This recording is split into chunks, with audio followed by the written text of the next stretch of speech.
Boa tarde a todos e a todas. Então, vamos dar início a essa mesa. Eu vou iniciar então apresentando as participantes que vão brevemente, e depois nós iremos ouvi-las em torno de 15 minutos para cada apresentação, e ao final a gente inicia para perguntas da audiência. Então, vamos iniciando apresentando a Janete. Ela é doutora em mestre em estudos linguísticos pela Universidade Federal de Santa Maria, onde também graduou-se em representante. Durante o doutorado, ela montou um período de sanduíche na Universidade de Illinois, nos Estados Unidos, sob a supervisão do professor Bill Cole. Ela é atualmente professora associada 3, representa o quadro de docentes efetivos de língua inglesa do Instituto Federal da Farroupilha, campus São Vicente do Sul. Além disso, atua por meio do exercício compartilhado na reitoria do IFAR como assessor de relações internacionais. Possui, portanto, experiência na área de ensino de língua inglesa e interesse de pesquisa concentrado em língua aplicada, análise crítica de gêneros, metodologias ativas e multitratamentos, com ênfase em ensino e aprendizagem de línguas. Na sequência, a Luísa possui graduação em letras portuguesas pela Universidade Federal de Santa Maria, mestrado em letras e estudos literários, pelo programa de pós-graduação também. Fez parte da turma de 2018 da Oficina de Criação Literária do Brasil, da Pontifícia Universidade Católica do Rio Grande do Sul, UFRS, e atuou como professora de literatura no Colégio UFRS, Colégio Marcos Polo, para vestibulares aqui em Santa Maria. E a Frida é graduada no curso de Letras do Bacharelado, Português e Licenciaturas, pela Universidade Federal de Santa Maria, em 2018. É mestre em letras, com ênfase na área de estudos linguísticos, também da nossa instituição. Ela é revisora e diretora editorial da editora Quark. Então, seguindo a ordem da programação, a gente inicia com a fala da Janete. Senhor Lucas, passo.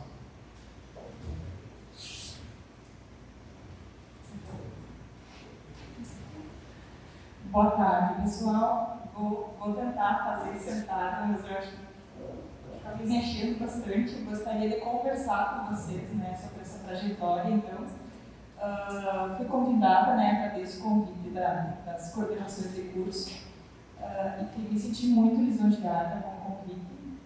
Eu acho bem importante fazer esse momento em que a gente retorna para casa, né, e faz, até para nós mesmos é interessante esse exercício, né, de como rever essa trajetória, reconhecer, né, o quanto a gente já andou.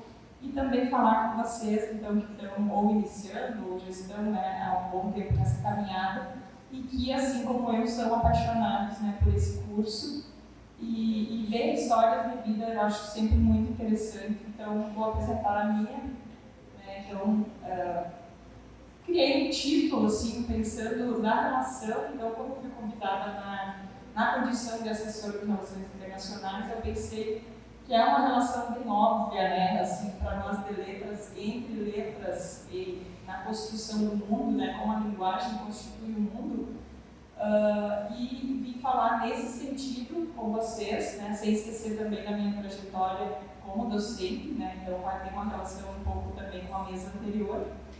Então, meu nome é Janete Arco, eu sou professora do Instituto Federal da Farroupilha, sou docente e assessora de relações internacionais. Eu coloquei uma breve história do tempo, para vocês entenderem um pouco como foi, né, a minha trajetória. Tem sido, na verdade, então, em 2003, né, fui colega bicho junto com o professor Lucas, né, entramos no curso de letras português e inglês, à época, eu, no caso, tenho português e inglês, e então, nessa época existia o curso de licenciatura dupla. Ao mesmo tempo, já no ano de 2013, ingressei também no Laboratório de Leitura e Redação, no Abiler, e toda a experiência é uma combinação dessas duas formações, né? Do curso de letras, mas tão importante, ou talvez mais importante, a trajetória dentro de um laboratório, não necessariamente, claro que sempre puxando a brasa para assado, né, mas que já falando da importância do envolvimento em atividades que vão além da sala de aula. Então, depois, em 2004, houve mudança no currículo, então passou a ter somente as licenciaturas únicas, e eu acabei optando, aí na época já apaixonada pelo curso de inglês, acabei optando pelo curso de letras em inglês. Foi nos dada a opção, tá? Poderíamos continuar na dupla ou passar para a licenciatura única, e aí eu optei pelo inglês, pela licenciatura única, porque já estava envolvida também no laboratório, e havia questões de quanto de envolvimento exigia, né, aquela atividade para poder concluir, então, no tempo em que haveria a licenciatura dupla. Em 2007, então, me formei em letras em inglês. Imediatamente, em 2008, já entrei como professora substituta na UFSM, onde eu entrei por 2 anos, acredito que fui professora Luísa. Depois, em 2000, e também trabalhando em cursinhos, aí, desde o final da graduação, cursinhos de inglês, até 2010. Entrei no mestrado do PPG Letras, como professora do Rima Tamote. 2012 até hoje, então, eu sou professora do Instituto Federal Farroupilha, da disciplina de língua inglesa. Depois, em 2014, né, já como docente lá, entrei para o doutorado em letras, do PPG Letras, com a professora Graciela Rendes, e tive, então, um estágio de doutorado sanduíche no exterior como professora do IUCOM. E aí, em 2022, eu assumi então esse cargo, que é um cargo de gestão de assessora de relações internacionais. E estou até hoje. Em meio a tudo isso, considero, né, uma vida pessoal, também tenho 3 filhas, marido, várias coisas acontecem ao mesmo tempo. Eu acho importante enfatizar isso porque às vezes se torna uma apresentação que parece que a pessoa só vive uma coisa acadêmica, profissional, né? Mas aí tem muita outra vida além disso aqui. Se ele pudesse botar no currículo, né? Tá, pode passar. Aí só uma pequena contextualização dos institutos federais, né? Que são instituições já conhecidas, mas ainda não tanto, né? Tem no Brasil inteiro, somos 686 unidades em expansão agora, com intenção, né, de passar a 1.000 unidades até o final desse governo.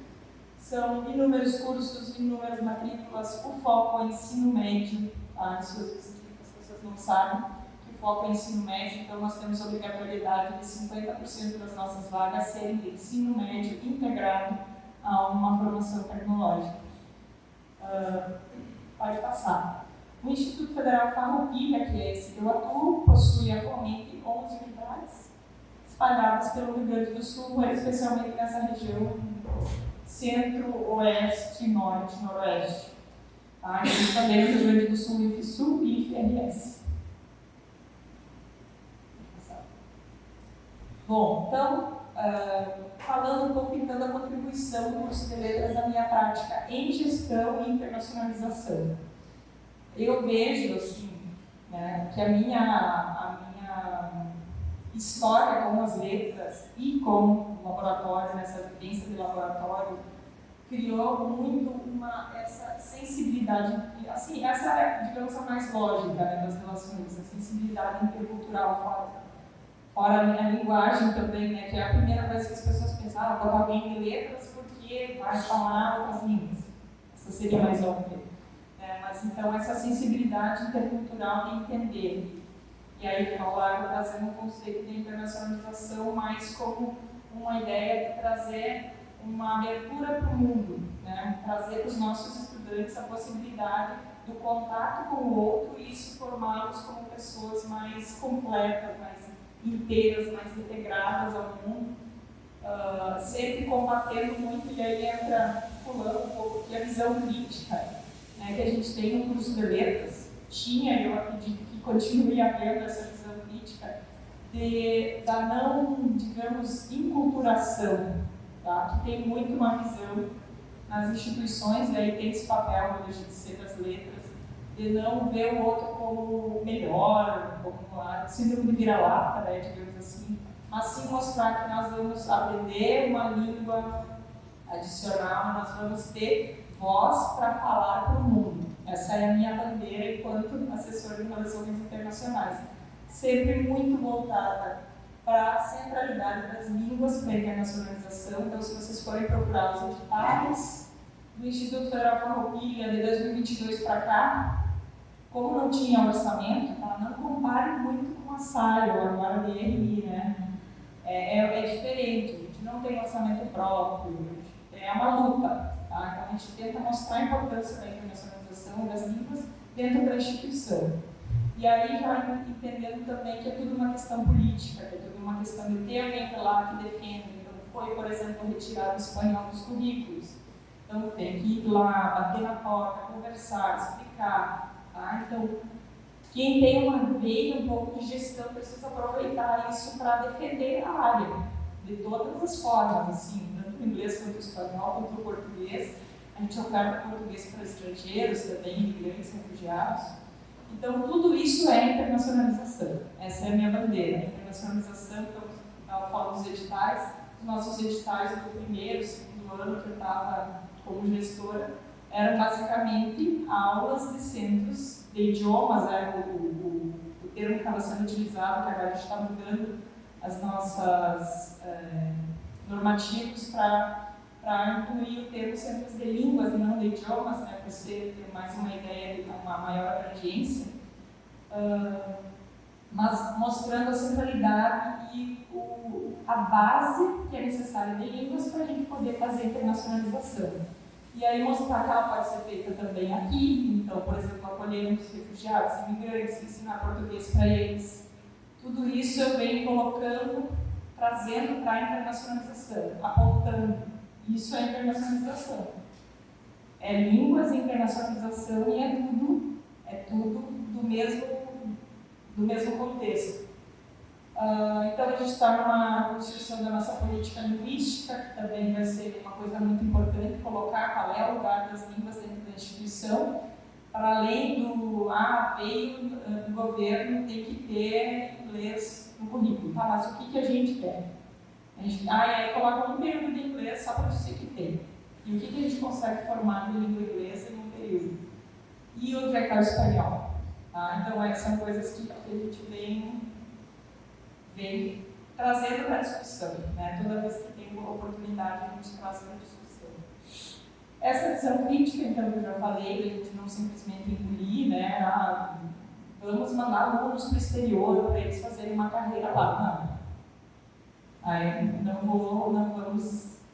Vai lá, ele vai lá, vai voltar, vai trazer conhecimento, vai levar o que fazemos aqui. Tá? Então, essa visão de que nós também temos algo para dizer para o mundo. As dimensões políticas, né, que a gente estuda no curso de inglês, pelo menos de uma disciplina, que é as dimensões políticas do ensino de línguas, e a visão, né, que isso traz para a gente tirar aquela ideia mesmo da síndrome do vira-lata, né, que eu gosto de falar. Aí, mais relacionado, claro, com o curso de letras, mas a vivência prática do laboratório das relações, ensino, pesquisa e extensão. Então, enquanto gestão, a internacionalização, a gente está sempre tentando fazer com que andem juntas essas três dimensões, né? A gente consiga, ao mesmo tempo, ter a internacionalização no ensino, mas também levar para a comunidade, porque os IEFs têm essa característica de ter esse impacto local, com a interiorização, né, do ensino, então está em cidades menores, por exemplo, e aí a gente tem esse impacto também na comunidade, e ao mesmo tempo nós temos dentro dos nossos núcleos de ações internacionais, que vocês viram que é multicamp, né? Então tem vários campos, em cada campus tem um núcleo de ações internacionais e um centro de línguas. E aí os professores de linguagens são quem mais atua nesses núcleos. A responsabilidade ética com a sociedade, eu vejo muito aqui a questão, né, que é uma coisa muito enfatizada pela Desirê, né, de que, olha, estão pagando para você estar aqui, aproveite, né? Então, ainda mais como servidor público, essa questão de levar de volta para a comunidade, levar, né, para quem mais precisa essa educação de qualidade.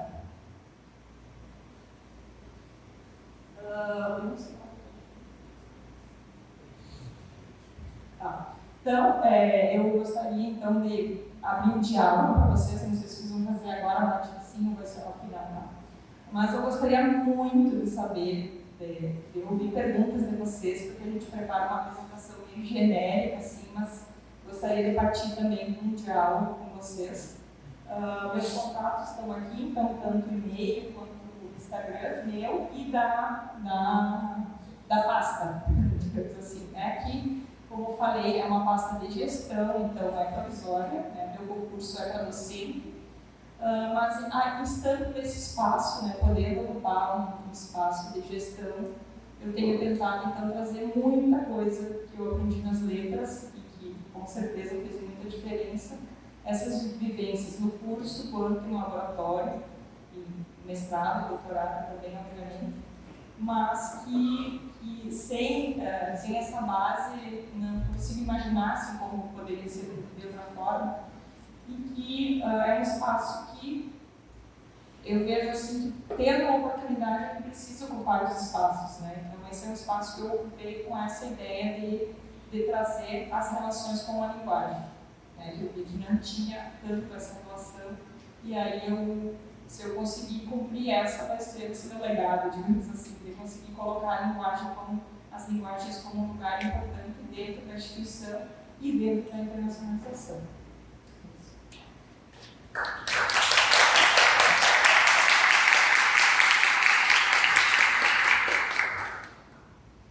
Obrigado, Janete. Como a gente comentou, então, por favor, já vão pensando perguntas para fazer para a Janete no final. E agora, então, vou passar para a Luísa, continuar a nossa mesa.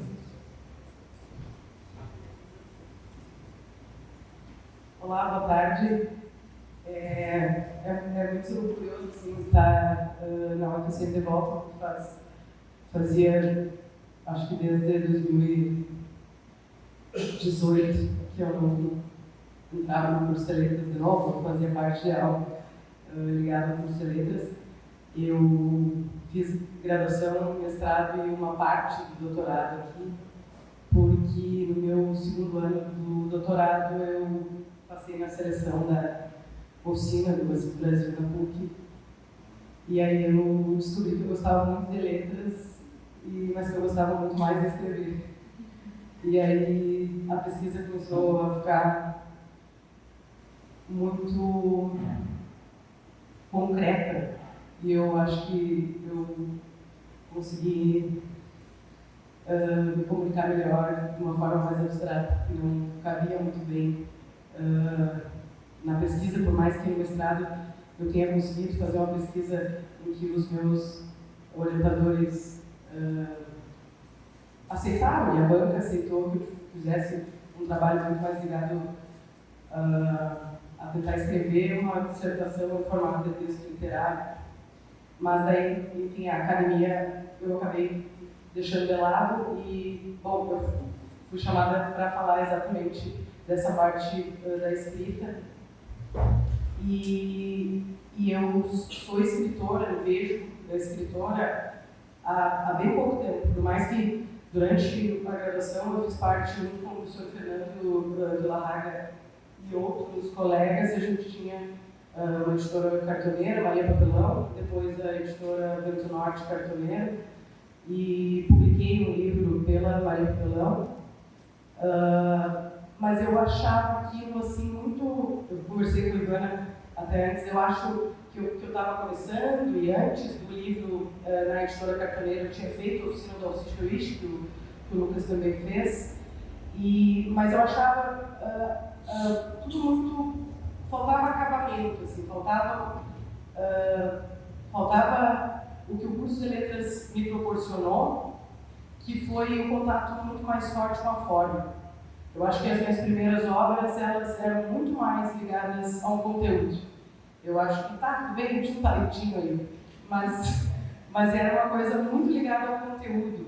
E não tinha assim, um apuro formal que eu fui ter muito mais contato no curso de letras, lendo teoria, né?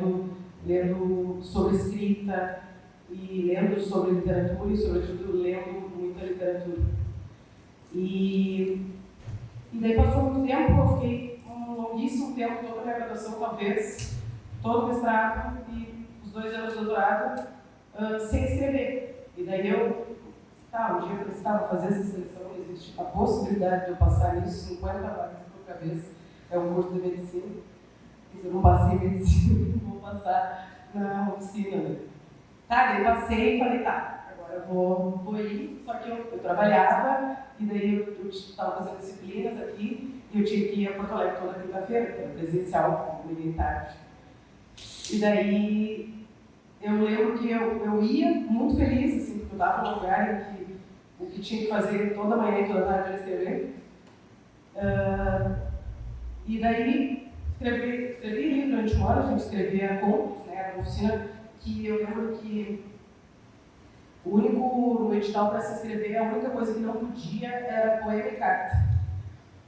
Ok, fiz ali o ano inteiro com narrativa, e no último dia da oficina eu tinha um colega de oficina da biblioteca, poeta também, e a gente foi dar tchau para o Assis Brasil, e daí ele disse: acho que vocês formam uma bela dupla amistal. Eu sabia que a palavra existia na época, acho que talvez ele tenha criado, né? Ele disse: vocês formam uma bela dupla amistal, acho que deveriam escrever um livro juntos. E a gente, tá bom. E cada um pro seu lado. E passou, sei lá, um ano inteiro, e um dia o Davi, esse mesmo menino da conversa com o Assis, me mandou um poema que começava, sei lá, Luiz, e o último verso do poema é: se você me responder, escrevemos um livro. Respondi. E daí a gente publicou pelas 7 letras, né, claro, com o lobby do Assis Brasil, meu primeiro livro de poemas, e do Davi já era o segundo, que é talvez nós dois tenhamos pensado na mesma pessoa, que é um livro correspondência. Então, a partir desse primeiro e-mail, que era em formato poema, eu respondi em formato poema, e a gente foi até o final do livro se respondendo, os dois escrevendo para a mesma pessoa, uma terceira pessoa. E que é uma pessoa, né? Cada um foi pensando no que quisesse, né? Coisa muito mais livre. Publicamos pelas 7 letras, foi muito legal.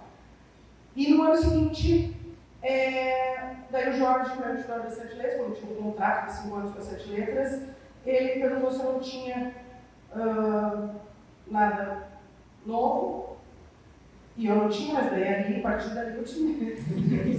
Claro que sim. A partir de agora eu estava pronto. Sim, peraí que eu já vivi quantos meses de dar assim, né?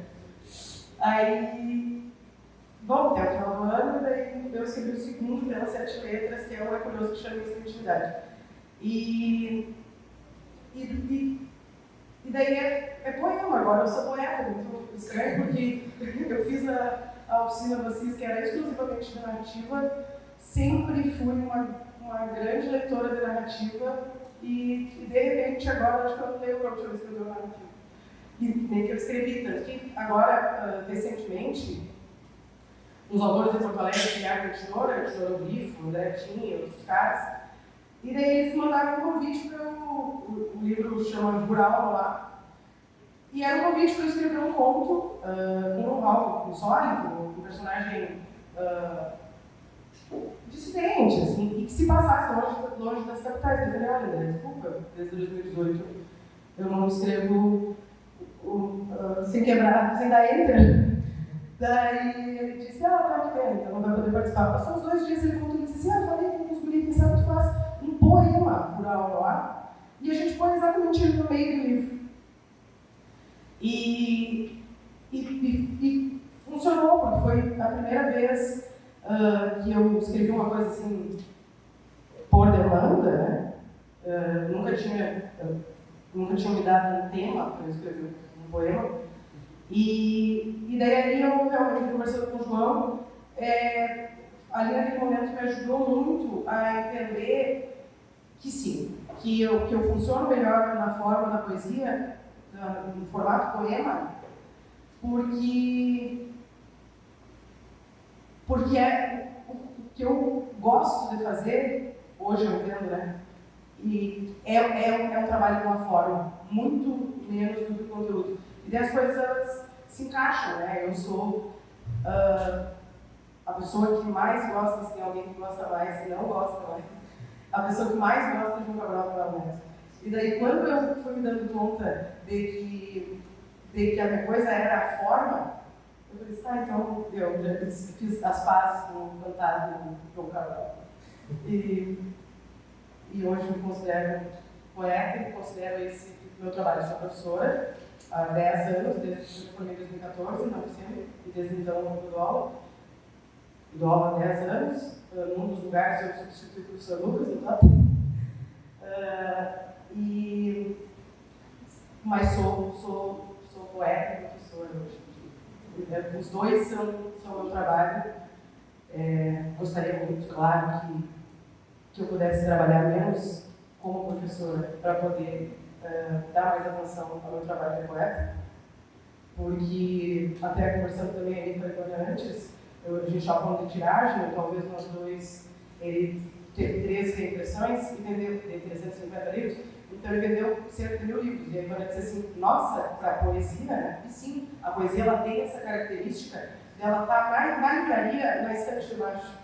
Ela está aqui, né? Claro, tem essa lentinha ali em cima, né? Não, é uma pena, tem bastante, a gente tem o Bruno Rodrigues, que é filho da casa, também que faz uma curadoria. Ótimo, não tem a poesia ali na tenda. Mas normalmente a gente vai olhar na livraria, a poesia é um cantinho. Ela está bem pequenininha ali. Então, eu queria poder trabalhar menos como professora para poder dar mais atenção ao meu trabalho de poeta, que acaba ficando assim, no sentido de que não é sempre que eu tenho tempo hoje para poder falar sobre o meu trabalho de poeta. Tem um professor que substitui muito rápido, porque eu tinha que estar lá desde o início da tarde. E então eu gosto, claro, de ser professora, e acho, inclusive, que o curso de letras ele me ajudou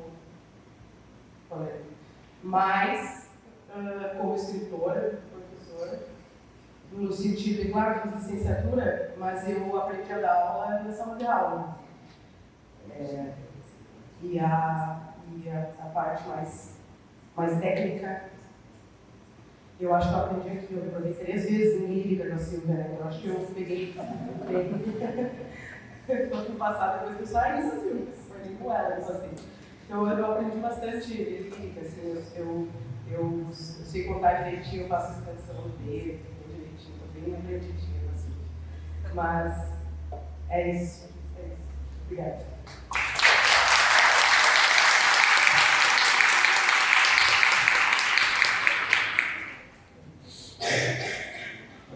Obrigado, Luísa. Só reforçar então novamente também as perguntas, se vocês quiserem fazer especificamente a Luísa, por favor, vão pensando, guardando, anotando elas, para o final a gente falar com as 3. E nesse sentido, então, passo agora para a Fidá, que vai continuar a nossa lista.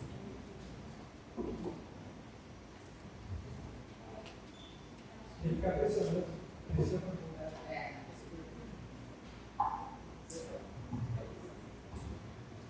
Oi. Ai, gente, é muito difícil pegar o microfone. Bom, eu primeiro queria agradecer então ao professor Lucas, especialmente, porque eu sei que passa por uma comissão essas decisões, por ter escolhido estar aqui, ter me escolhido.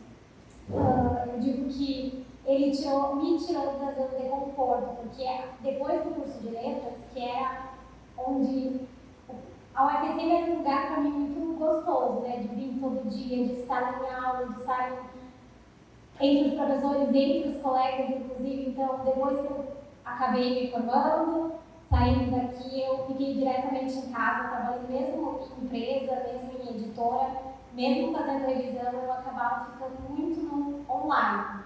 E aí, com a pandemia, tudo se intensificou, porque a gente acabava não tendo, né, os eventos e, enfim, a gente foi se acomodando. Então, estou muito feliz em estar aqui hoje, principalmente para falar hoje de algo que acabou sendo minha rotina, né, da vida. E primeiro eu vou começar então falando um pouquinho da minha trajetória. Eu Eu sou uma pessoa bem conformadinha, então quando eu entrei no curso de letras, eu nem sabia que eu ia ser revisora. Eu até digo que a gente não escolhe o curso que nos escolhe para ser revisor. Porque eu não sei se alguém aqui já pensou, ah, vou ser revisora para fazer letras. Se tiver, não, né? Pois é. E eu falo isso com um pouco de segurança mesmo, porque eu também tenho um núcleo de revisores, onde hoje a gente tem ali mais de 25 revisores, jornalistas, licenciados, bacharelados em letras também. E para todo mundo que eu pergunto, você, antes de entrar no curso de jornalismo ou de letras, você pensou em ser revisor? E todos eles dizem que não. Absolutamente. Entraram porque tinha uma familiaridade com texto, com leitura, mas não necessariamente para ser um revisor de texto. E aí a gente vai conhecendo a profissão, vai conhecendo mais, acaba conhecendo mais fora, né, da faculdade, da formação. E foi isso que aconteceu comigo. Então, durante o curso de letras, eu me dediquei muito às disciplinas de leitura, de produção textual. No mestrado, inclusive, então eu era, na minha pesquisa, era voltada para análise de discurso. Então, eu tinha muito contato com a leitura, e especialmente ali a leitura crítica, onde a gente tinha que interpretar mesmo essas nuances de texto. E aí acabou sendo algo muito gostoso para mim. Só que, como eu estava conversando com o professor Lucas no início, a revisão de texto não é um mercado que abre para você várias oportunidades, onde você diz assim, nossa, agora você é só uma revisora de texto. Infelizmente não é. Então a gente sai com essa ideia de que é muito gostoso fazer o que a gente faz, e aí a gente tem que lutar lá fora para que isso realmente seja valorizado por quem não conhece o processo e não conhece, né, o real trabalho que a gente faz enquanto revisor de letras. E eu passei um baita perrengue com isso. Particularmente, assim, eu fui uma pessoa que começou a trabalhar como revisora de textos dentro de uma empresa que eu ensinava uma inteligência artificial a entender a linguagem humana. Então, praticamente, eu pegava os textos, eu fazia revisão, fazia transcrição do texto na íntegra, fazia revisão desse texto e aí eles passavam para o computador, uma máquina. E aí a inteligência artificial começou a reconhecer aquilo que eu fazia. E ela começou a reconhecer também, porque o curso de letras nos dá essa sensibilidade, né, professora?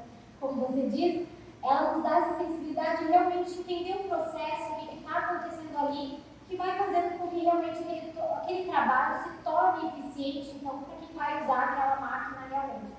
E eu comecei a me destacar dentro da empresa, enfim, em outros processos, e eles começaram a me colocar em outras áreas que eu não estava muito feliz.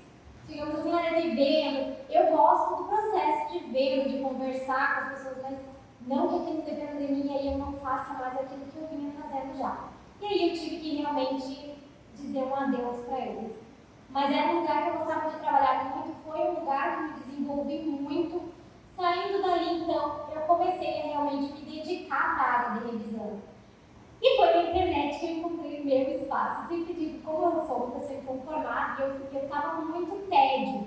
De, nossa, por que eu tenho que esperar o cliente vir falar comigo para me vender o meu trabalho de revisão? Não, vou descobrir essa internet, né?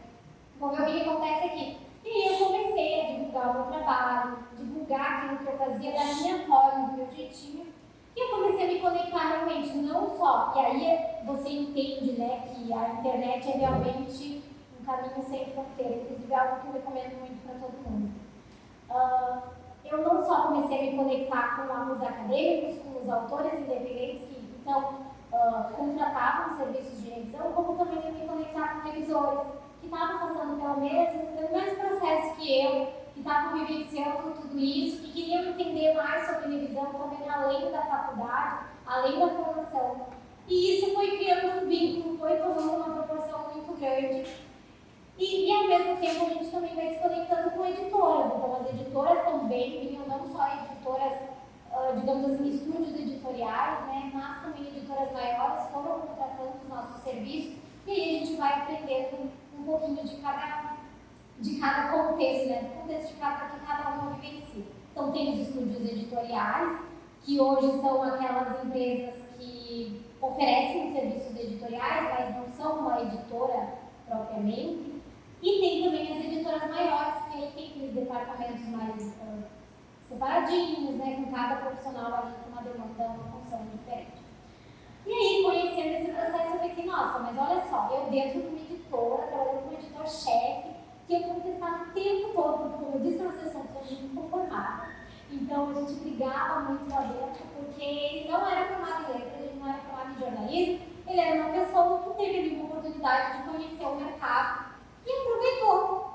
E eu ali inconformada pensando, nossa, mas olha só o que está acontecendo aqui. E ele, assim, queria, inclusive, algo que eu não defendo, né, que é colocar o valor no trabalho de uma pessoa que é PJ. Eu digo assim, você é uma empresa, eu sou uma empresa. Eu não chego na tua empresa colocando valor no teu trabalho. Então, dá licença. Mas então, começamos ali, porque ele gostava muito do meu trabalho, né? Então, a gente teve uma relação bem legal. Só que daí eu comecei a entender que, nossa, por que ele tem ali uma editora, não é formado, não entende o processo, mas basicamente eu sou revisora, tenho diagramadora e a gente não tem essa coragem de ter, então, uma editora. Por que não ter uma editora? E aí, conversando com algumas amigas, né, que estavam ali nesse processo junto com a gente vamos fundar a nossa editora, vamos fundar a nossa editora. E aí eu vim conversar com vocês um pouquinho do que está sendo esse universo, né, que a gente está descobrindo, que ao mesmo tempo que tem muita coisa boa, né, tem os prós, tem os contras. E aí eu falo aqui para vocês que hoje na editora a gente tem a empresa editora, que é, como eu disse para vocês, uma empresa editora é uma empresa tradicional, ela tem ali todos os departamentos que uma empresa normal tem. Então tem RH, tem administrativo, tem o jurídico e tem a parte criativa, que são os designers, os diagramadores, revisores, preparadores, os copies, o pessoal do marketing. Então, editora, e tem também a profissional editora, que é uma pessoa que é dedicada a fazer toda a gestão do processo editorial. Então, a editora empresa, ela viabiliza a venda do livro, dos e-books, dos projetos editoriais, e a editora profissional é aquela profissional que vai fazer toda a gestão daquele processo. Então, essa editora, ela, como eu digo assim, ela tem que conhecer o mercado, porque quando você, então, digamos assim, deixa de fazer totalmente o trabalho de revisor, porque eu gosto muito da revisão, mas como eu estou nessa parte mais estratégica da editora, hoje o que a gente menos faz é revisar texto, a gente mais resolve problemas, né?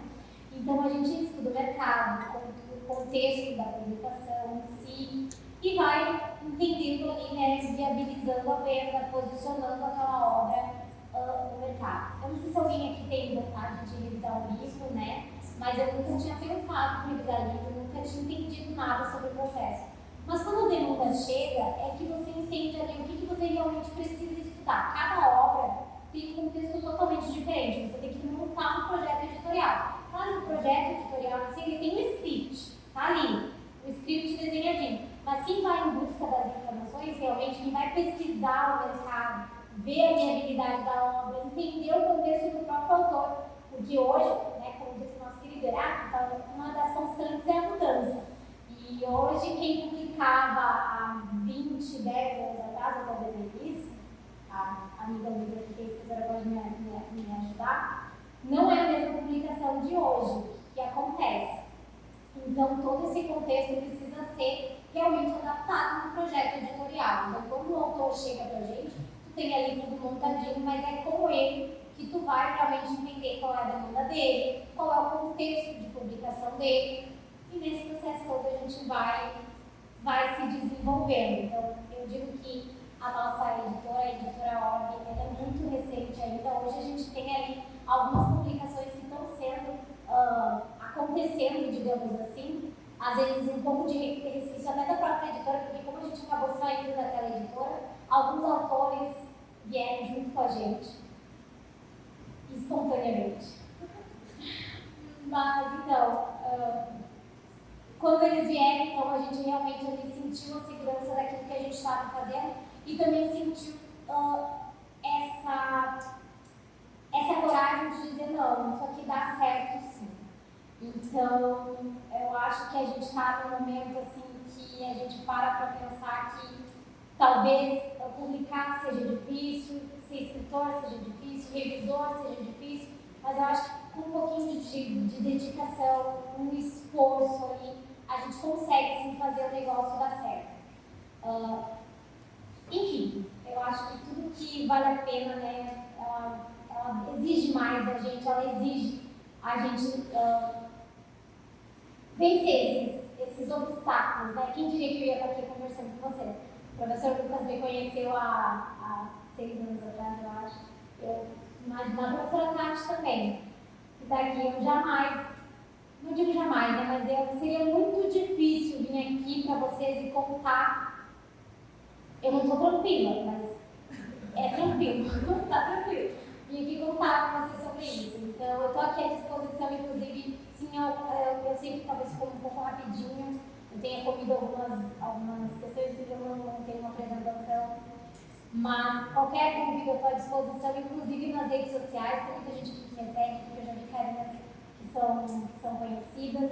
Eu estou ali à disposição sempre para tirar dúvidas, o núcleo de revisores também está ali à disposição, porque nós temos aulas todas as terças-feiras, temos aulas sobre um ponto específico, tanto da revisão quanto do próprio mercado. A gente não se limita apenas ao mercado, né? A gente sabe que ser revisor a gente aprende revisando, assim como a própria abertura de empresa, da editora. Então a gente aprende ali na hora, conversando com o computador, conversando com o mercado, conversando com os editores.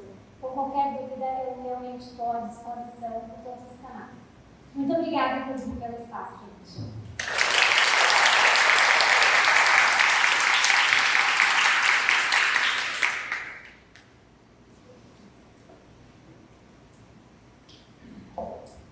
Então, muito obrigado, Idata, pelo relato.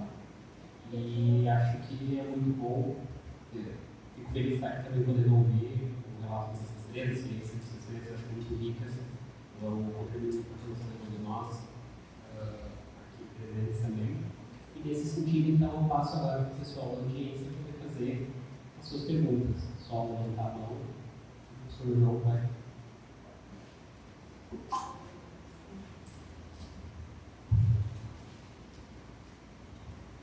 Boa tarde. Eu só queria que a Lorena repetisse o nome do livro, por favor.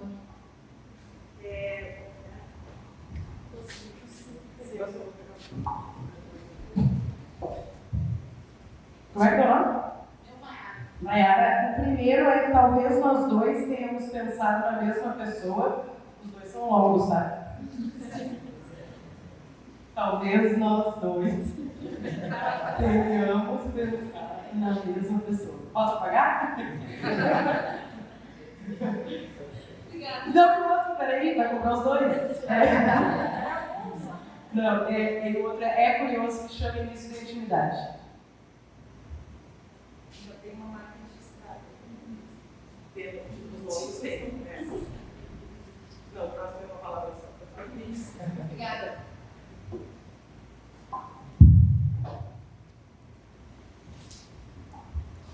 Boa tarde, parabéns à organização pela mesa. Né? Muito bom ver os egressos, especial de Data, minha aluna. E eu queria perguntar para ti, tu está trabalhando com livros literários ou são livros científicos, acadêmicos? E qual é a tua preferência assim, de revisão mais literária, mais acadêmica? Eu digo que eu gosto muito do literário, porque a gente se envolve mesmo com a literatura. O técnico ele exige mais da gente, a gente compreender a questão técnica ali, padronização, as coisas ortográficas. Mas o literário ele realmente envolve entender os personagens, o ritmo da história, toda a construção narrativa. Então, por exemplo, o cenário também. Desculpa. O cenário, então, para mim, o literário é o que eu mais me deixa com os olhos brilhando. Mas hoje, ali na editora, a gente acaba não especificando uma área apenas. Né? O que a gente faz é a avaliação do manuscrito quando ele chega para a gente. E aí, sim, a gente monta um projeto editorial, se precisa ali de pessoas com aquela área específica, por exemplo, se chega alguém da farmácia, da medicina, ou de uma área específica das letras, então a gente convida uma pessoa para fazer a avaliação desse manuscrito, né, se está tudo ok para ser publicado, para passar para as próximas etapas, na verdade. Respondi. a gente tem uma escritora e uma editora, para que vocês comentassem um fenômeno que acontece ali na edição contemporânea, que é as editoras cada vez mais exigirem, talvez não seja o termo, né? Talvez darem uma preferência a autores que já tenham bastante seguidores nos seus perfis nas redes sociais. Né? É isso, rola? Como é que vocês veem isso? São respostas bem diferentes. A gente estava conversando hoje. Eu não segrego ninguém.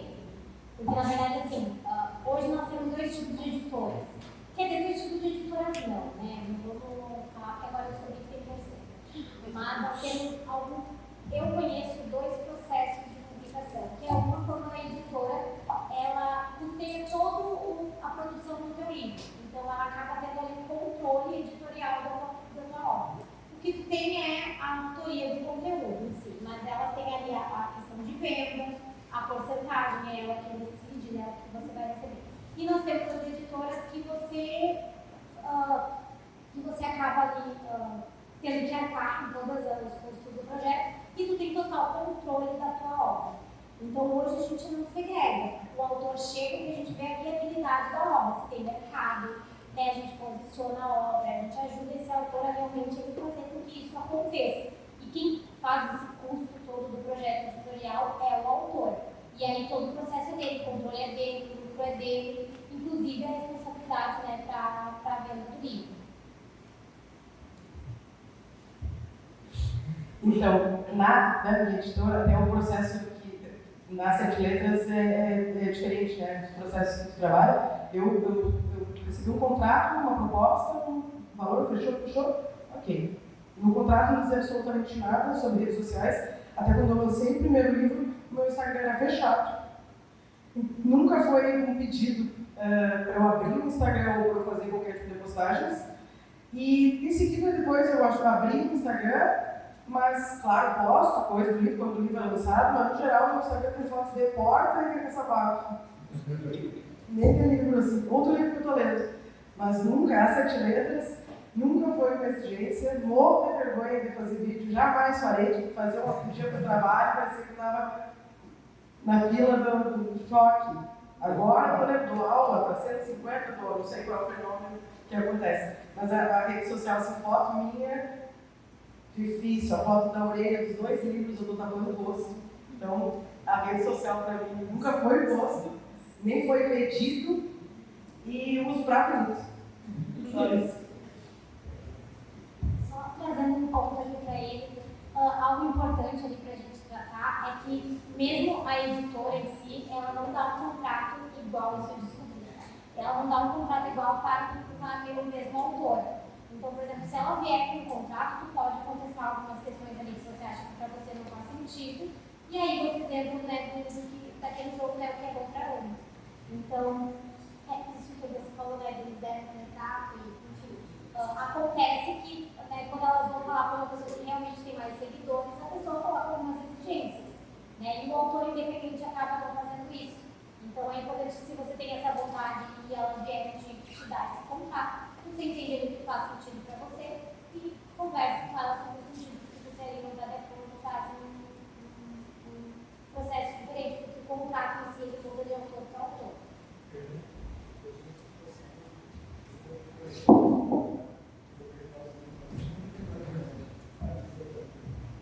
Mais alguma questão? Eu estou fazendo a pergunta, o João vai projetar os livros da Luísa, né? A gente tem na Amazon, né? Não fale que eu falei que tem na Amazon. Tá, desculpa, só editora. Depois ela vai dar um cupom do evento da Semana de Letras. Tem na Amazon, mas pega bem, né?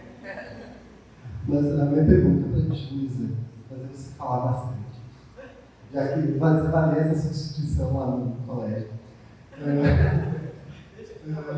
Pensando na que a gente está no evento de Semana de Letras, esse rolê todo, tu é escritora, mas tu também tem uma formação na área de letras, e aproveitando também que tu fez a oficina do Dança do Brasil de escrita criativa, né? Que é, acho que, um exemplo que a gente tem no Brasil de escrita criativa na academia, que começou com uma oficina, bem humilde, depois aumentou, aí veio a graduação, foi especialização, e agora é a área de concentração da mestrado e doutorado. Né?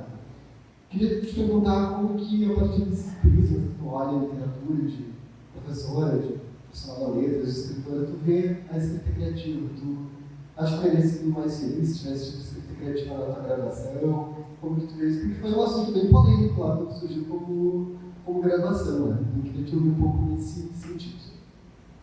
Eu nunca tive vontade de fazer o curso de escrita criativa, né? Claro, ali junto com... Estava acontecendo tudo ao mesmo tempo, tinha colegas que faziam a oficina e o curso de escrita criativa. No meu ano, 2018, ainda não tinha o mestrado, até acho que agora já tem. E porque eu acho que assim, ó, eu acho que na escrita criativa, enquanto graduação, ia me estragar mais. Me estragar mais no sentido de que, para mim, a oficina do Assis Brasil só funcionou porque ela era só sobre escrever. Durante todos os encontros semanais, manhã e tarde, no primeiro dia, agora quando dá para abrir o curso, vou contar o que acontece daí do lado no curso de escrita criativa. No primeiro dia, a gente criou um personagem. Essa personagem vai até o final, muito parecido com todos os modelos, né? Esses maiores. O Assis chegava e abria a porta, dizia: a personagem vai ao supermercado. Saía. Daqui 2 horas ele voltava. Tá bom? E em voz alta, a gente em voz alta, os colegas gabinetados.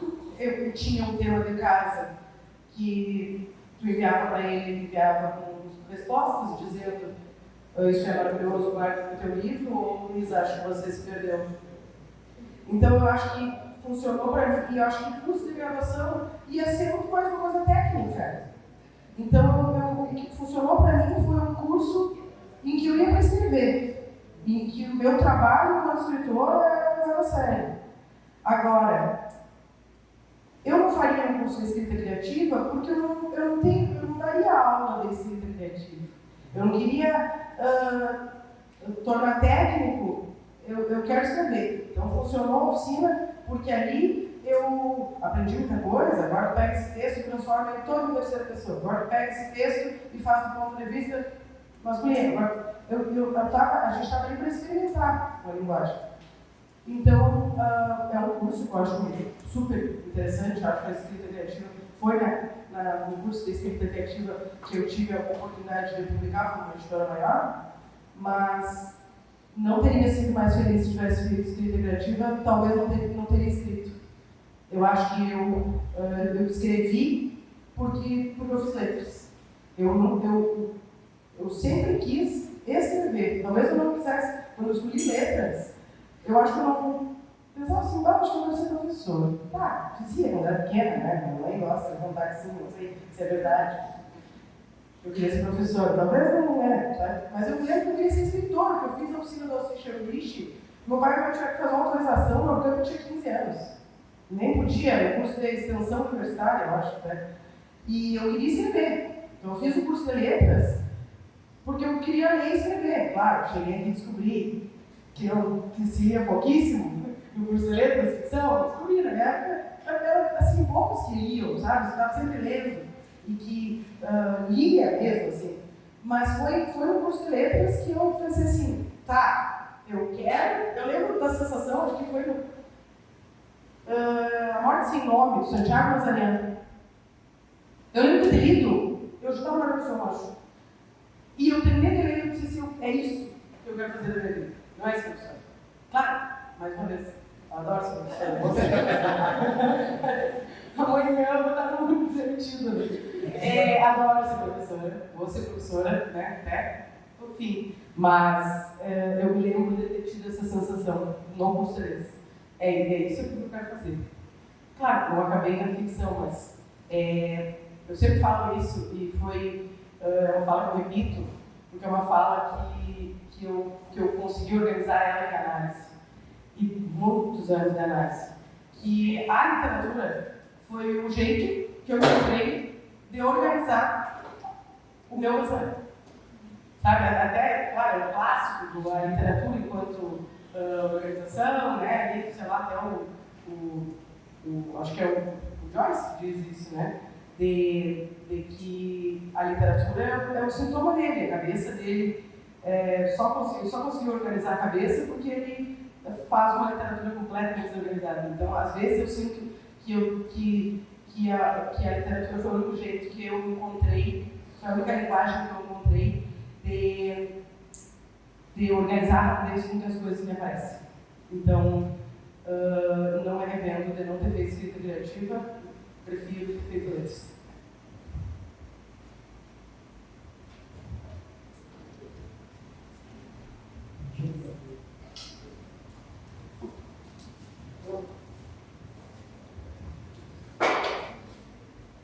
Boa tarde. Eu queria fazer uma pergunta para a Janete. Porque eu falo bastante dessa internacionalização, né, que o curso de letras trouxe para ela, ou pelo menos que a carreira que ela trouxe. E a minha pergunta é justamente meio que essa, assim, como que a tua experiência nas letras te levou para explorar o mundo, assim, sabe? Eu sempre gostei dessa ideia de sair para fora, de viajar para outros lugares. Enquanto eu falo, isso chamou muito a minha atenção, uma coisa que ficou meio fechada, assim, porque eu faço português, né? Então a gente tem esse sentido de buscar livros, dar aula, vamos escrever, vamos revisar tudo aqui. E tu faz inglês, mas eu imagino que tu fez duas licenciaturas em português. E, enfim, a pergunta é essa: como que a letra te levou para fora, assim, de ter tido essa experiência? Interessante. Eu me formei só em letras em inglês, tá? Porque lá em 2004, quando teve a mudança curricular, eu optei pela licenciatura única. Mas, assim, durante a graduação, eu nunca viajei para fora do país. Não tive essa oportunidade, a época não era uma coisa tão popular, foi anterior ao Ciências Sem Fronteiras, por exemplo, né? Me formei em 2007. Não tinha condições, né, financeiras, não era muito uma prática do curso de letras enviar estudantes para fora do país. Mas eu fui entendendo que internacionalização era muito além de viajar para fora do país. Tanto que tinha uma dissertação de mestrado, não era da Gabriela, o título era Have You Ever Been Abroad? Que era a primeira pergunta que as pessoas faziam quando tu ia fazer uma entrevista em cursinho para dar aula de inglês. Você já viajou para fora? Então, que era uma ideia que se tem ainda, eu vejo que ainda se tem, de que para tu dar aula de uma língua estrangeira, adicional, tu tem que ter viajado para esse país que fala essa língua, né, como se não fosse o inglês, por exemplo, uma língua que se fala no mundo todo, né? Porque existem mais falantes de língua inglesa não nativos do que nativos. Então, eu fui meio que desmistificando essa ideia de que eu precisaria necessariamente viajar para fora do país. Tá. Dito isso, outras formas, então, que depois fui ter a oportunidade no doutorado de fazer doutorado sanduíche, eu viajei para os Estados Unidos, né, no lugar mais... Então, viajei para os Estados Unidos, tive essa experiência e aí eu acho que eu complementei as duas ideias, tá? Porque eu vi a importância e o impacto que teve, né, para a minha vivência, ter já, claro, aprendido, falado sobre tudo isso, interagido com pessoas de outros países, aqui mesmo, mas viver um tempo fora trouxe uma experiência complementar muito importante. Muito de hoje defender também isso, né? Eu defendo a internacionalização em casa, mas defendo também que a gente possa dar oportunidades para os estudantes de terem uma experiência fora do país, porque o impacto é muito mais, como se fosse um tratamento de choque. Tá? É como se ele tivesse uma imersão assim, né? E aí tanto a língua quanto a cultura é tudo ao mesmo tempo, então é realmente transformador para esse estudante. Mas o impacto, assim, como gestora, aí pensando por outro lado, o impacto que tem um estudante que eu vou gastar, é mais uma pasta, então agora a gente até tem um orçamento, né, a partir do ano que vem, mas o impacto, fazendo também gestão, né, do recurso público, enviar um estudante para fora do país vai ter um custo tão alto, que muitas vezes, nós peleamos para ter alimentação para os nossos estudantes, para ter moradia para os estudantes, então meio que fica meio injusto às vezes eu estar pedindo para essa causa quando tem outras necessidades mais básicas, digamos assim, que não estão sendo atendidas. Mas como a gente está num momento bom, né, podendo ter essas necessidades básicas atendidas, então a gente está conseguindo olhar um pouco mais adiante. Então, começamos com a questão das línguas e agora vamos tentar possibilitar também que os alunos façam o intercâmbio. Mas eu sempre trago de volta a questão de que não é só isso. A internacionalização não é só isso, porque o pessoal logo pensa na mobilidade. Não é a primeira coisa, é automático. Né? E a gente mostrar que é linguagens, que é o contato com um estrangeiro, um imigrante, um refugiado, uma pessoa que vive aqui, que é de outro país, levar ela para o nosso campus para conversar com os alunos, essas aulas de português como língua de acolhimento. Né? Então, são várias maneiras também que a gente pode fazer essa internacionalização que não são somente a mobilidade. Tá? Mas na minha vida ela teve impacto dessa forma. Né? Eu fui fazer um intercâmbio somente no doutorado, porque eu fui meio que convencida mesmo, né? Eu realmente entendi na graduação que essa não era uma premissa para eu ser professor de língua inglesa. Tem uma coisa interessante também que eu não mencionei antes, que eu entrei no curso de letras sem saber inglês. Eu letras em inglês sem saber inglês. Era português e inglês, depois eu fui para inglês. E essa é uma coisa assim que, quando eu conto, assim, as pessoas ficam, mas por que, né? Como que foi? E eu gosto muito de mencionar daí também a importância do laboratório, de que, pena que a professora Roseli não está aí, mas que foi quem eu, no final da primeira e segunda aula, cheguei para ela e disse assim, professora, eu adorei a sua aula, mas eu não entendi uma palavra. Não entendi nada. Ela deu aula inteira em inglês. E aí eu morava na casa estudante na época, e era eu, o Pablo Bernardes, e a Silvia, que era de adulta até. E os três saíram de volta para casa do estudante na primeira aula, assim, nós vamos trocar de curso. Vamos passar para o português, que já existia o português puro, né? Vamos passar para o português. Daí na segunda aula, eu voltei para a segunda aula, eles já foram mudar a matrícula para o português. Eu voltei na segunda aula, porque eu gostei muito da matéria. E falei para ela, professora, eu não entendi nada. E aí ela, que bom que tu veio falar comigo, né? Porque tem que ter coragem também. E aí ela disse assim, eu vou te levar para o laboratório. E aí, a partir de então, eu era monitora das aulas, não sabia por que eu era monitora das aulas lá do projeto de extensão, né? Que hoje é o link. Eu era monitora das aulas. E aí, assim, eu me obrigava a estudar, eu não tinha dinheiro para pagar cursinho. Eu fazia coisa que eu vou ficar gravada na casa. Eu ia nos cursinhos e pedia para fazer uma aula experimental. Aí eu fiz todos os cursinhos e fiz uma aula experimental em cada cursinho. Ajudou um monte, assim, para começar.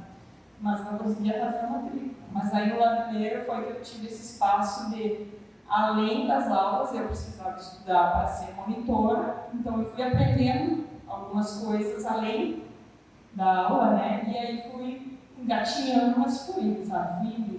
O Pita, não sei se vocês conhecem, também era meu colega do Destani, e ele me ajudava muito também, me dava, fazia o material do físico, que dava aula na época, me ajudava, me dava umas aulinhas extras, assim.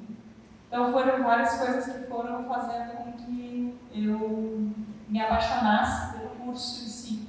E aí depois, quando foi a reforma curricular, eu estava tão envolvida que eu nem pensei duas vezes. Mas aí eu queria trazer uma crítica também, né? A gente tem uns docentes aqui também, que é a questão da licenciatura única, né? Que eu vejo, eu vivi na pele, eu entendo que é extremamente maravilhosa a formação, Assim, não consigo imaginar uma formação melhor em letras em inglês do que a que eu tive, ou letras português, né?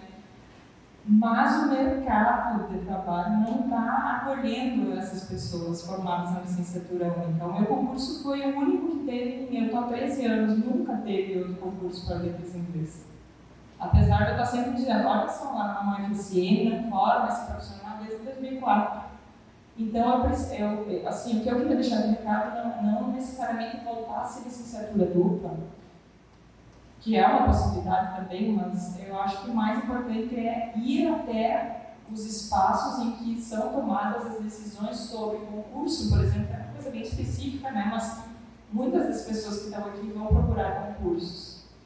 E aí conversar com os gestores, né? Mostrar a nossa formação. O próprio Politécnico, o CETISM, quando abre o concurso, é de licenciatura dupla. Então não tem um diálogo dentro da própria instituição, né, sobre o que está se formando e o que se busca, né, esse diálogo entre o mundo do trabalho e a formação. Senão, o que acontece? Sai, não tem concurso, faço uma licenciatura complementar, EAD, só para ter o título, né, e aí se perde, eu acho, um pouco, né, da maravilhosidade que é a formação para poder atender uma demanda do mundo do trabalho.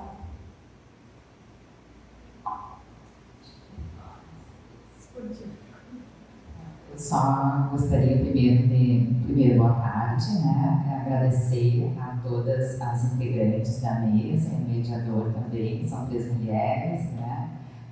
Trazendo a trajetória e explicar um pouquinho por que elas estão aqui, né? Justamente nós pensamos em trazer essa mesa de egressos, inicialmente pensando em ingressos da graduação, e lembrando que elas são ingressos também do programa de pós-graduação em letras, e mostram toda a potência das letras, né, do UFSM, e destacar que foi difícil, né, porque há vários profissionais que a gente conseguiu listar, né? Então nós estamos num nível que temos vários egressos e egressas que poderiam vir aqui notar. Muito obrigada. E só a questão da licenciatura dupla, né? Eu sou formada na licenciatura dupla e já naquele período tinha aula sempre manhã e tarde, né? Um curso diurno. E atualmente a legislação exige uma carga horária maior, então o curso ficaria com talvez 6 anos, e aí teria um esvaziamento, né? Quem que ficaria 6 anos numa licenciatura, né? Então, o que nós conseguimos no momento é ter currículos muito semelhantes, né? Uma parte, um currículo comum, que o aluno pode complementar dentro do próprio curso, né? Fazer essa complementação. Alguns, né, fazem no formato EAD, né? Temos alunos que têm também essa possibilidade, vários casos, mas é um pouco pela legislação atual, que sempre muda, né? Existe uma carga horária muito grande. Tá bom? Muito obrigada pela fala de vocês. Adorei. Tá? Boa tarde, pessoal. Boa tarde às integrantes da mesa.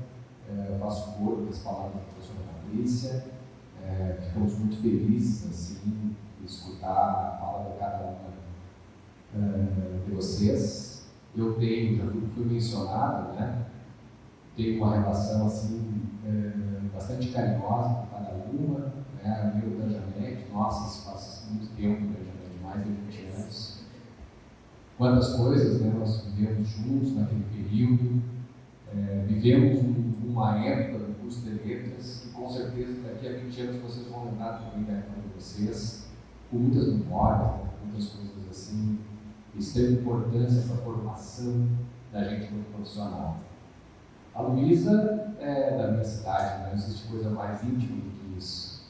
E a questão toda do magistério é um esquema de pirâmide, né? Ela falou que ela me substituiu, mas na verdade eu fui também aluno do pai dela, né? Então as coisas são um pouco assim, a gente sempre estabelece relações e é uma alegria muito grande ver a mulher e a escritora que ela se tornou, nós ficamos tudo um pouco orgulhosos, assim, porque a gente veio da mesma cidade, né? Muito legal. E a FIDAB convidou ela para participar, é uma brilhante, era uma brilhante estudante, uma batalhadora, vocês perceberam, né? A garra, a vontade, a disposição que ela tem para trabalhar, o talento, a gente fica assim, também muito orgulhoso assim, do caminho. A minha pergunta, na verdade, é um comentário, um pouco pergunta, e um pouco no sentido assim que a gente vem já há alguns dias falando muito sobre as dificuldades do curso de letras. A gente fala muito sobre os desafios que se impõem durante o período da graduação, mas principalmente depois de formados, o que fazer. E você sabe que o caminho é difícil, acho que todo mundo falou para vocês, né? Os encontros todos vão nesse sentido. E como a gente percebeu aqui na fala de vocês, essas possibilidades, né, essa diversidade de caminhos que se pode trilhar pós-formados, a minha pergunta vai nesse sentido, um pouco dos prazeres, né, dessa vida. A Fidal falou um pouco sobre isso, o processo criativo ele é um pouco paradoxal, né, a gente sabe, eu não sei, tá? A gente sabe, assim, enfim, de maneira mais geral. A gente também, assim, tem um trabalho muito parecido com o meu, né? Cada um com as suas especificidades. Mas eu gostaria que vocês falassem um pouco também, assim, sobre o que motiva vocês no dia a dia, o que diverte vocês, né? O que faz com que o cotidiano seja mais leve ao optar trilhar o caminho das letras. Que pergunta bem filosófica. Mas é importante pensar sobre isso também. Eu percebo que o que faz meu olho brilhar, como diz a nossa promotora de extensão, é que eu trabalho numa instituição que já tem, assim, da raiz já vem uma coisa que me motiva muito, que é oferecer educação de qualidade, pública, gratuita, para pessoas, para dar acesso a pessoas que não têm muitas possibilidades. Então, especificamente, aí puxando mais para a área do inglês mesmo, eu vejo pessoas que não poderiam pagar um cursinho, talvez seja uma coisa lá da minha origem mesmo, né? Aquela pessoa não poderia pagar um cursinho de inglês e eu vejo que eu estou possibilitando para ela que ela vá ter acesso a isso, que é uma coisa que ela considera da elite, por exemplo.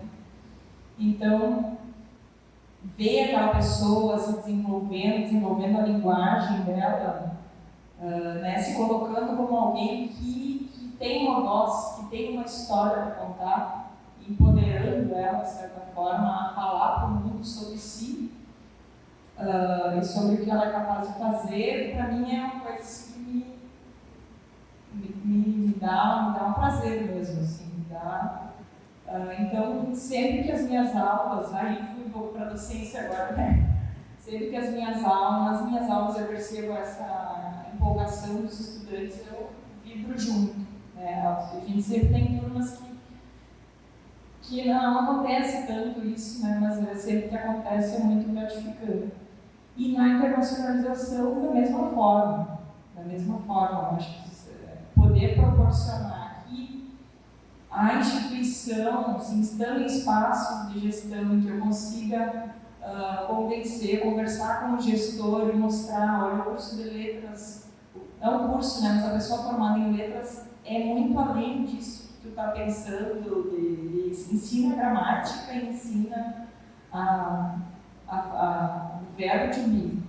Sabe, no momento que eu consigo conversar com o gestor da relação que isso tem com a internacionalização e convencer isso de que isso é uma coisa importante, eu também me sinto muito, me dá muito prazer. Então, os dois espaços, assim, como estudante, né, de estar elevando ele de certa forma, né, colocando ele no lugar de fala, né, coloca a tua voz, e na gestão, estar entre pessoas da gestão, que eu sei que vai ser quem vai decidir quanto de inglês, quanto de espanhol, quanto de português vai ter, quanto que a internacionalização vai ser algo que vai ser fomentado.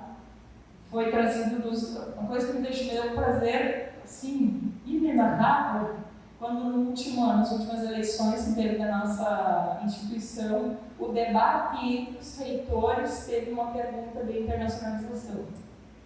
Aí eu me senti assim, tá aí, nos espaços de discussão de políticas públicas está se falando sobre linguagem e internacionalização.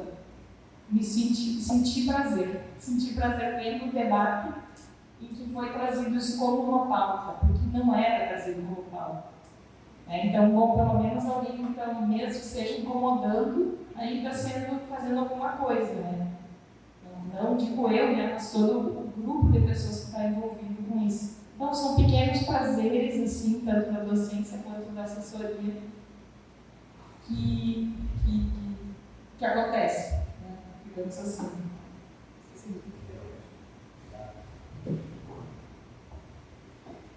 Então, o Lucas falou uma coisa que é exatamente o que eu ia responder, que é essa sensação paradoxal, porque acontece exatamente duas coisas completamente opostas, que é, principalmente quando eu terminei de escrever, por exemplo, o último livro, eu lembro de ajuda para alguns amigos, porque eu não estava correto na ordem dos poemas, e assim, eu moro no apartamento, que eu moro no bloco, e eu coloquei o livro todo, espalhado pela casa, para poder organizar a ordem. Organizei, fechei o computador, eu disse, eu nunca mais escrevi uma linha no livro. Nunca mais. Sou ex-poeta. Se eu botar na minha bio no Instagram, ex-poeta. Porque assim, eu só queria meio prato para mim. Eu precisava que ele saísse dali. Mas por outro lado, tem uma sensação que eu acho que é por isso que eu escrevo, que eu tenho um superpoder, que eu posso mudar o nome das coisas. E eu posso falar as coisas do modo que eu quiser. Aconteceu uma cena. Uma vez no meu trabalho, eu tirei ele dentro do bolso. Dentro do bolso, eu bastante assim, de garrafa. E daí o professor de matemática perguntou assim: o que é isso, tampinha? E daí eu falei: se eu estou juntando tampinha para comprar uma varanda, só que, né? E daí ele falou: mas dá para comprar uma varanda? Não, Matheus, não dá para comprar. E eu acho que o prazer que eu sinto é poder dizer não as coisas como elas são, mas como elas poderiam ser. Então eu sinto muito prazer quando eu escrevo uma coisa assim, até na orelha do livro da Carol Ben-Simon, ela chama isso de imagens amalucadas, só que eu não acho que são imagens amalucadas, eu acho que é só a capacidade da literatura de que a palavra pode tudo. Assim. Eu acho que o meu maior poder e maior prazer é poder extrapolar de forma radical para a linguagem. É uma pergunta difícil. Mas então, professora, me respondendo, eu vejo assim que os revisores, nós somos muito introspectivos. E para nós isso de estar na internet, de fazer stories, de abrir uma empresa, parece um desafio muito grande. E eu acho que o que me motiva é que você é um pouco egoísta, porque geralmente a gente pergunta, a pessoa pergunta, o que te motiva? Aí você pensa muito no outro, né? Contribuir com o outro. E eu vou ser um pouco egoísta. Eu gosto muito de olhar para mim e ter a percepção, porque às vezes a gente faz, mas a gente não vê mudança. Só que a gente também não olha para essa percepção de mudança. E eu tinha muito essa dificuldade, porque falando da comparação, a gente acaba se comparando com uma pessoa que está lá e já é desenvolvida, tem uma desenvoltura, enfim. E aí eu faço terapia e meu terapeuta diz assim, que tu não consegue ver a percepção da tua mudança, de como tu melhorou a tua fala, os teus pensamentos, a forma que tu trabalha, a tua dinâmica. E eu comecei a olhar mais para isso. Então, hoje, o que me motiva realmente a continuar, a ter um todo, o que eu posso fazer para mudar isso? Assim, eu tenho resultado que não saiu conforme a gente estava planejando. Mas o que deu errado? Vamos pensar o processo, vamos fazer de outra forma. Enfim, a gente está o tempo todo ali se desafiando, fazendo diferente. Porque eu acho que a criatividade também vem muito disso. É tu ver o que está acontecendo e com aquilo que você tem de conhecimento, pensar o que eu posso fazer para isso aqui mudar. Então, o que me motiva é isso, sabe? Acordar todo dia e saber que eu tenho que dar o melhor para mim. Para não ter, eu sempre digo, né? Eu dou o meu melhor para não ter brecha para arrependimento. Porque eu fiz o que eu tinha que fazer. Agora eu largo para o universo, ver o que vem, qual vai ser o resultado. E eu acho que é isso, sabe? É tu estar o tempo todo ali, correndo atrás. Isso de dizer, eu era uma pessoa que fazia isso, tá? Revisor no mercado, paga pouco, enfim. Talvez seja uma linguagem, um pensamento de coach, mas tem mercado. Se você procurar, se você ir a fundo, tem mercado. Só que você tem que se dedicar e você tem que sair um pouco também da sua zona de conforto. É gravar uma história do teu jeitinho, é fazer um vídeo do teu jeitinho, da forma que consegue fazer a edição. Se você quer fazer edições gravadoras, mas da tua forma. É sempre buscar ser um pouquinho melhor do que tu foi no outro dia. Acho que isso é o que me motiva hoje.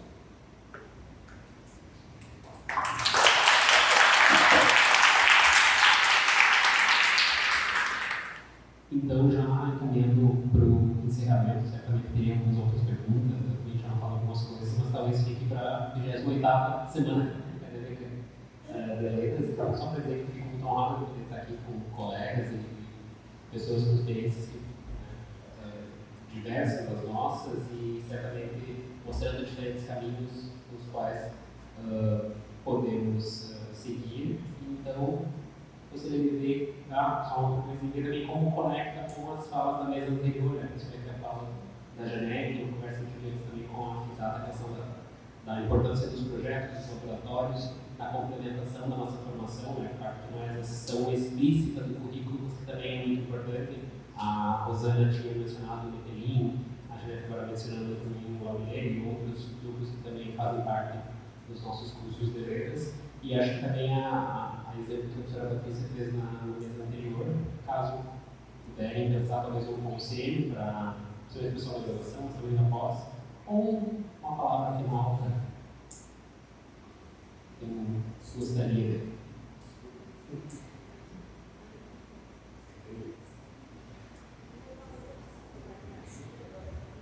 A palavra agora está muito convidativa.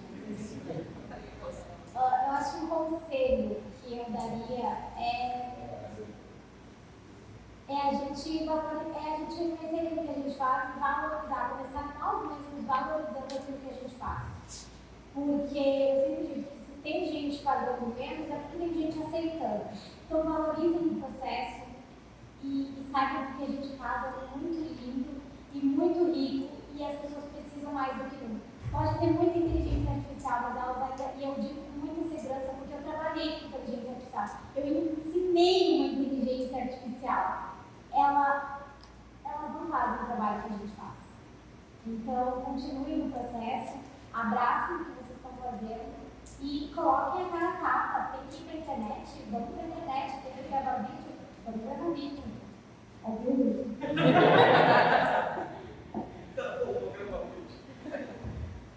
Eu só queria dizer que se tem alguém que gosta de escrever, eu acredito muito mais no trabalho do que no talento. Todas as vezes que eu me senti inspirada, a inspiração me encontrou sentada com a bunda na cadeira digitando. Então eu acho que dá para escrever, basta ter um pouquinho de sensibilidade para olhar as coisas e olhar para elas com atenção. Então acho que rola.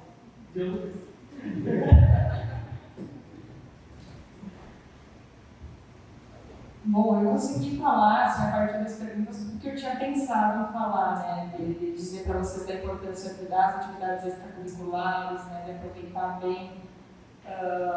Eu, na formatura, né, a oradora disse que eu era rato de laboratório.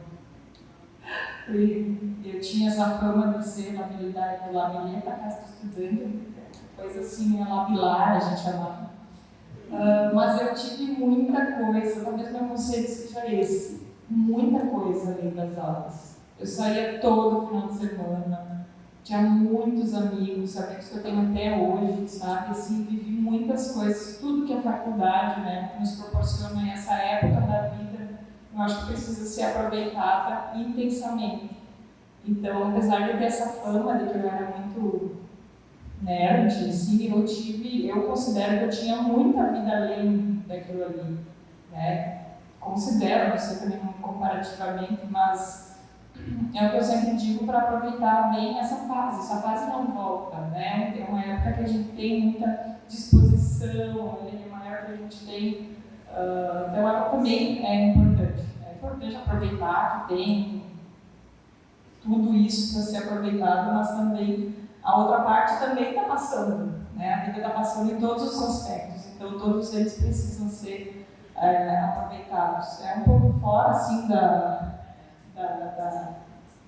do profissional, mas eu acho que é importante decidir. Acho que para vocês, principalmente na questão da graduação, aproveitem todos os sentidos dessa época, né? Das festas, tão dedicados às festas quanto às aulas e trabalhos e laboratórios, porque tudo faz parte e a vida acontece agora. Parece meio, meu Deus, parece um coach também. E eu fiquei muito inspirada, né, pelas colegas. Eu gosto muito de escrever. Eu sempre escrevi muito para elaborar situações. Textão, na época do Facebook, lá vai textão. E eu escrevia. Terminei mestrado, escrevia tudo que aquilo significou para mim. E parei, faz um tempo que eu parei. Fiquei pensando agora que era uma boa. E também me chamou muita atenção, né, além da fala da música escrita, lá com o professor Bill Cope, ele tem uma editora. E aí eu trabalhei com ele na época do doutorado de sanduíche na editora. E eles promoviam, uma ideia, né, a editora dele promovia eventos, além de livros e de periódicos, eles organizavam eventos de várias áreas, assim, era muito interessante. Então, uma ideia de expansão do negócio. E aí foi onde eu entendi como funciona uma editora também, assim, muito interessante. Eu gostei muito da forma como se constituiu essa mesa, assim, entre nós. E obrigada mais uma vez pelo convite. Mais uma vez agradeço. Agora passo para o professor Hernani da sequência. Agradecemos então a presença de vocês que compuseram a mesa, a mediação do Gabriel, a escuta e também a participação da plateia. Antes de encerrar, só 2 lembretes. O QR Code de presença está aí na porta. E agora a gente vai ter uma apresentação cultural com o professor Sandro Cartier, do curso de música, aqui no átrio do prédio. Para finalizar, eu quero convidar a professora Patrícia para entregar um agradecimento para os componentes da mesa. Obrigado.